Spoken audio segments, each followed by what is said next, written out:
மனைவியுடைய உரிமையும் கடமையும் பாதுகாக்க வேண்டிய கடமை என்னிடத்தில் உண்டு. யாரிடத்தில் நான் அவமானப்பட்டாலும் என் மனைவி யாரிடத்தில் அவமானப்படக்கூடாது என்ற வைராகியத்தோடு வாழக்கூடிய தன்மானம் உள்ள ஒரு ஆண் என்ன செய்வான்?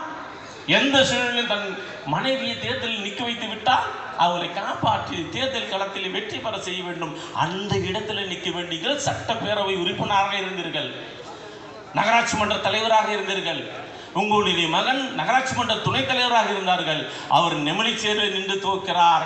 உங்கள் மனைவி அதே உங்கள் பகுதியில் தோற்கிறார். சாதாரண இளைஞரணி தோழர் பரமசிவனுடைய மனைவி ரேணுகா பரமசிவம் அந்த அம்மா இடத்தில் தோற்கிறாங்க. எவ்வளோ பெரிய செல்வாக்கு, பொருளாதார பின்புலம், அரசியல் பின்புலம், எத்தனை வருட அரசியல் அனுபவம், இவை அத்தனையும் தவிடுபொடியாக்கிய ஒரு இளைஞனுடைய சாதாரண குடிசைவாழ் குடும்பத்தில் பிறந்து வளர்ந்து பெரிய பின்புலம் இல்லாத, பொருளாதாரம் இல்லாத, அரசியல் பேக்ரவுண்ட் இல்லாத ஒரு குடும்பத்தில் வந்த பரமசிவம் குடும்பத்தில் நீங்கள் தோற்று என்று சொன்னால் மக்கள் செல்வாக்கு உண்டா? இந்த மக்களிடத்தில் வாக்கு கேட்பதற்கு உங்களிடத்து நாதி இருக்கா? கேட்க முடியுமா? ஒரு வார்டில் நீங்கள் வாழுகின்ற வார்டிலே சாதாரண ஒரு இளைஞனை தம்பி இடத்தில் தோற்கிறீர்கள் என்று சொன்னால் இந்த தொகுதி மக்களிடத்தில் எப்படி நீங்கள் வாக்கு கேட்பீர்கள்? கொஞ்சம் எண்ணி பாருங்க. எங்களுடைய சட்டப்பேரவை உறுப்பினர் அவர் செய்கின்ற பகுதியினுடைய தேவைகள் செய்ததை அது சொல்லுவதற்காகவே எனக்கு நேரம் பத்தாது.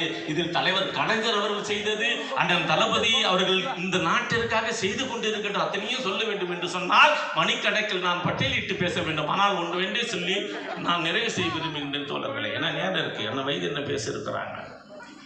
இப்போ எனக்கு என்னன்னா, நான் நிறைய விஷயத்தை ஆழ்ந்து சிந்திக்கக்கூடியவன். அப்போ நான் பார்க்கும்போது தேர்தலில் அறிஞர் ஞானேஷ்குமார் வந்தார். அவரு நமக்கு எதிரான கருத்து உள்ளவர் தான். தேர்தல் கமிஷனரை வைத்து இந்த தமிழ்நாட்டு மாநிலத்தினுடைய நடைபெறுகின்ற தேர்தலில் ஏதாவது தில்லுமுள்ளு செய்ய முடியுமா?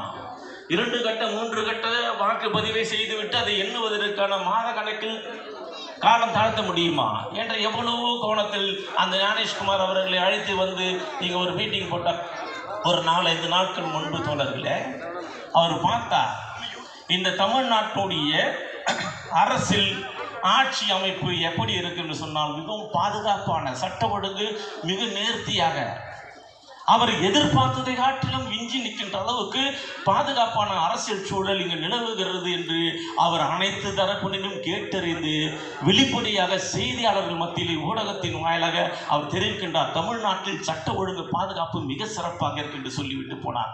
சொல்லுவதற்கு காரணம் உண்டு தோழர்கள், கொஞ்சம் ஆழ்ந்து சிந்தித்து பாருங்கள். அவர் சொல்லிவிட்டு செல்லுகிறார். 4 நாள் ஆகிறது. இந்த தமிழ்நாட்டில் எதை